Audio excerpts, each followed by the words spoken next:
So tingnan nyo guys, may aksidente dito sa harap namin. Oh. Ayan yung pick up na puti sa gilid. Nabundol niya yung motorsiklo. So tingnan nyo dito sa Amerika yung mga ginagawa nila. Kasi bago lang to eh. May yan, dadating yung yan na pala. Ayan yung puting sasakyan. Ayan yung ano yan, first responder nila dito. Ayan. So yan yung nauna. Wala pa yung police. So baka medics yan o mga first responder. So maya dito pupunta na rin yung ano, yung ambulance tsaka tawag dito yung fireman tsaka police. So ganito pag may aksidente dito sa ano, sa Amerika. So lahat yata pupunta eh. May fireman, may police tsaka may medical. So yan yung ano, yung first responder, dalawang babae yata yan. So silang unang pumunta. Tsaka maya dyan papasok na yung ambulance.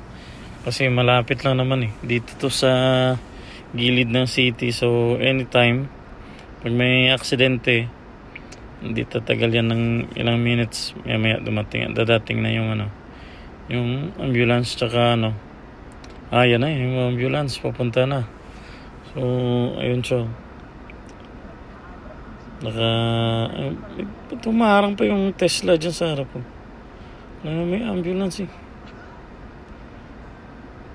Ayan, dumating na yan.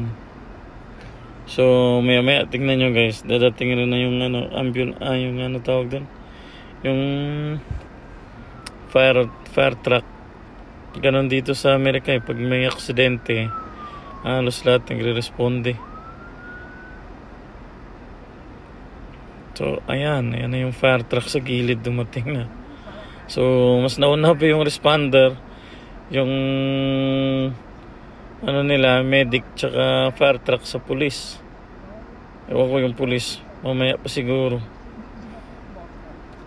Parang pelikula eh kasi tulad sa Pinas yung police sa uli palagi. So siguro na traffic lang, pero dadating din yung police dyan. Ano namin yan eh. Ang problema nga pag may aksidente, may isang lane minsan na hindi pa gumagalaw. Katulad sa amin, ayan, ilang way na yung gumagana. Example, sila naka green na sila, sa kabila naka green, kami red pa rin ng red. So pailang ano yan eh, pailang balik na gumugo sila, kami naka red pa rin.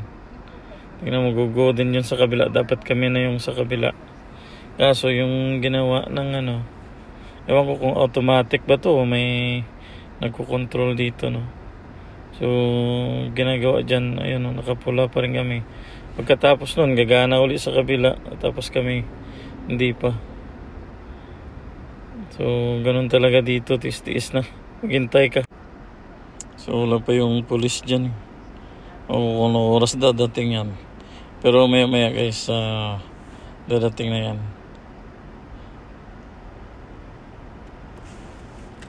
Baka isang ano lang dito, isang patrol lang dadating. Pero na-notice ko dito sa Amerika, pag may isang hinahabol, maya dumadating na yung mga ibang patrol. Kasi kadalasan yung laman ng patrol, 2 tao lang.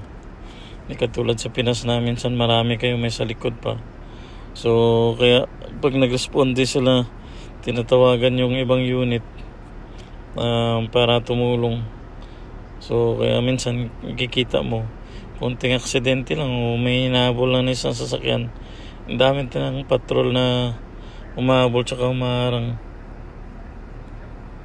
So ayan, hanggang ngayon wala pa yung police. Ayun, kinuha na nila yung ano, lalaki. Nilagay sa ano yun eh, naka-stretcher na yung lalaki dyan eh, yung nabundol. Yan na, dumating na yung tropa natin. Late lang ng konti, baka bumili pa ng ano, bumili ng McDo. Kasi ano na eh, mag-alas 12 na yata ito eh. So ganun katindi sila dito guys. Lahat responde. So sa atin pa may aksidente, Minsan police, minsan MDRRM mo, ganun. So walang fire truck, pwera lang kung masunog yung sasakyan. So dito kung sino mauna, siya yung mag-aasikaso. O di kaya nihintay nila kasi yung fire truck pwede rin magano may mga medical din yan sila na-train din sila. So kanina pa kami, kita mo di pa kami nakago.